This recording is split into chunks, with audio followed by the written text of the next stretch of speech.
மக்களே வணக்கம். இப்போ என்ன பண்ண போகிறோம் பாருங்க, கேரட்டு நல்லா சீவிருக்கேன். கேரட் பொரியல் பண்ண போகிறேன். அதுக்கு என்னென்ன வச்சுருக்கேன்னு பாருங்கள். பச்சை மிளகா, கேரட்டு, கருவேப்பிலை.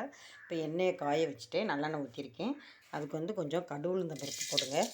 கடுகு உளுந்த பருப்பு நல்லா பொரிஞ்சோடனே கொஞ்சம் சீரகம், எல்லாத்துக்கும் சீரகம் சேர்த்துக்கிட்டோம்னா உடம்பு வந்து நல்லாயிருக்கும் நமக்கு. அதனால் சீரகம் பொரிஞ்சோடனே கருவேப்பிலை போடுங்க. கருவேப்பிலை போட்டு அப்புறம் பச்சை மிளகா போடுங்க. பச்சை மிளகா போட்டு நல்லா அப்படியே வதக்குங்க. நல்லா வதங்க பிறகு வதங்குறப்ப எப்பயுமே கொஞ்சம் உப்பு போட்டோம்னா சீக்கிரம் அது வதங்கிடும். ஓகேவா?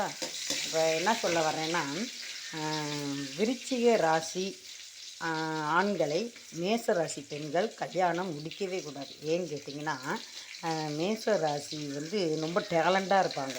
ஆனால் அந்த விருச்சிக ராசியை கல்யாணம் முடிச்சா என்ன பண்ணுவாங்கன்னா, அவங்க டேலண்ட்டை வந்து வெளியே தெரியாமல் ஒரு செவுத்துக்குள்ளேயே வச்சுருவாங்க. இந்த கூண்டு கிளின்னு சொல்லுவாங்க பார்த்தீங்களா, கூண்டு கிளியை அடைச்சி வச்சுருவாங்க.